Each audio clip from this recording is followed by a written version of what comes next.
घर में पधारो गजानंद जी, मेरे घर में पधारो। घर में पधारो गजानंद जी, मेरे घर में पधारो। रिद्धि सिद्धि लेके आ गणराजा, मेरे घर में पधारो।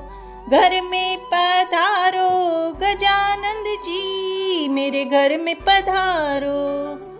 जय गणेश। आप सभी का स्वागत है GMHS भक्ति चैनल पर। आज मैं आपको फागुन माह के कृष्ण पक्ष की गणेश चतुर्थी को किस नाम के गणेश जी की पूजा करनी चाहिए यह बताऊंगी और फिर इसके व्रत की कथा सुनाऊंगी। इससे पहले यदि आप हमारे चैनल पर नए हैं तो चैनल को कीजिए सब्सक्राइब और वीडियो को कीजिए लाइक। पार्वती जी ने अपने पुत्र गणेश जी से पूछा कि हे लंबोदर, फागुन माह के कृष्ण पक्ष की चतुर्थी को गणपति जी की पूजा अर्चना कैसे करनी चाहिए।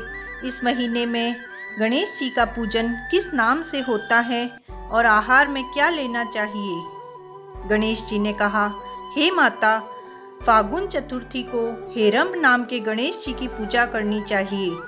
पूजा का विधान पहले कही गई विधि के अनुसार है।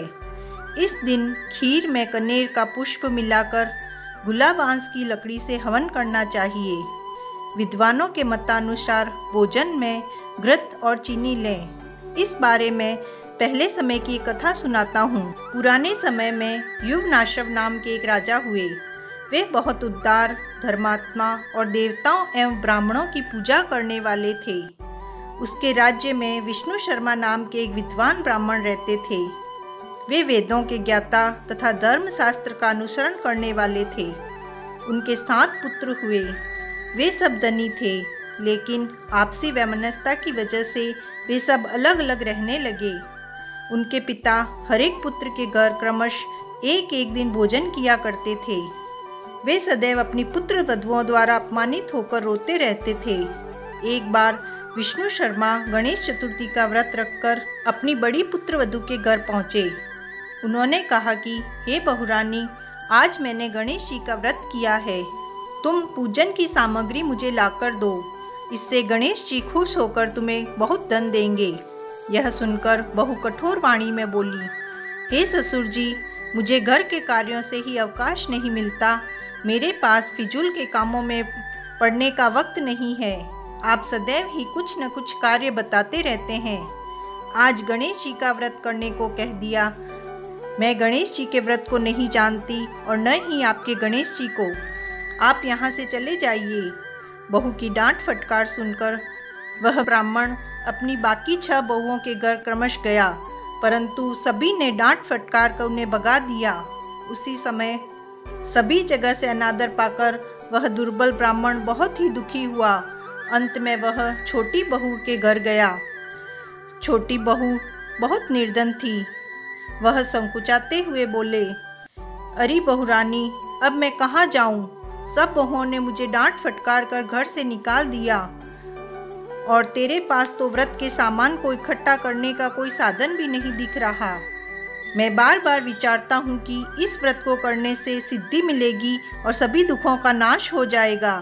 अपनी ससुर की बात सुनकर बहू बोली, हे ससुर जी, आप इतने परेशान क्यों हो रहे हैं? आप स्वेच्छापूर्वक यह व्रत कीजिए। आपके साथ मैं भी इस व्रत को करूँगी। इससे कि हमारे सभी दुखों का नाश होगा। ऐसा कहकर छोटी बहू अपने आस पड़ोस से कुछ व्रत सामग्री मांग लाई और उसने अपने तथा ससुर के लिए लड्डू बनाए। इसके पश्चात चावल, चंदन, फल, फूल, धूप, दीप और नैवेद्य आदि से अपने ससुर के साथ गणेश जी का पूजन किया। इसके बाद आदर से अपने ससुर जी को भोजन कराया। भोजन कम ही था, इसके कारण वह स्वयं भूखी रही। आधी रात के बाद ससुर को उल्टी दस्त होने लगे, जिससे कि उनके दोनों पैर गंदे हो गए। बहू ने ससुर जी के पैर धुलवाए और शरीर पोंछा। वह दुखी होने लगी कि मुझ अभागिन के कारण आपकी ऐसी दशा क्यों हुई। हे ससुर जी, रात्रि में अब मैं कहाँ जाऊँ? मुझे कोई उपाय सुझाइए। सारी रात विलाप करते रहने से अनजाने में उसका जागरण भी हो गया और जब सुबह हुई तो छोटी बहू क्या देखती है कि उसके घर में हीरे मोती और मणियां बिखरी पड़ी थी और पूरा घर प्रकाशित हो रहा था और उसके ससुर का स्वास्थ्य भी अब अच्छा हो गया था। यह देख हैरान होकर वह अपने ससुर से पूछने लगी, यह धन किसका है? बहू की बात सुनकर ससुर जी ने कहा, हे कल्याणी, यह सब तुम्हारी श्रद्धा भक्ति का फल है। तुम्हारी भक्ति से गणेश जी प्रसन्न हो गए हैं और उन्होंने इस व्रत को करने से तुम्हें इतना धन दिया है। बहू कहने लगी कि ससुर जी, आपकी कृपावश गणेश जी प्रसन्न हुए हैं। मेरी निर्धनता दूर हुई है और मुझे अपार धन संपत्ति प्राप्त हुई है। आप धन्य हैं, आपकी कृपा से ही मैं धन्य हुई हूँ। अब छोटी बहू के घर में अपार धन संपत्ति देखकर अन्य बहुएं बहुत क्रोधित हुई। वे कहने लगी कि ससुर जी ने अपना सारा जमा किया हुआ धन छोटी बहू को दे दिया। तब विष्णु शर्मा ने कहा कि छोटी बहू को केवल इस व्रत को करने से ही गणेश जी ने प्रसन्न होकर यह कुबेर जैसी संपत्ति प्रदान की है। मैंने पहले ही तुम्हारे घर आकर इस व्रत को करने के लिए कहा था, परंतु तुमने मुझे डांट फटकार कर निकाल दिया और छोटी बहू ने पूरी श्रद्धा भक्ति से इस व्रत को किया। इस व्रत को करने से गणेश जी ने प्रसन्न होकर इसको अपार संपत्ति प्रदान की है।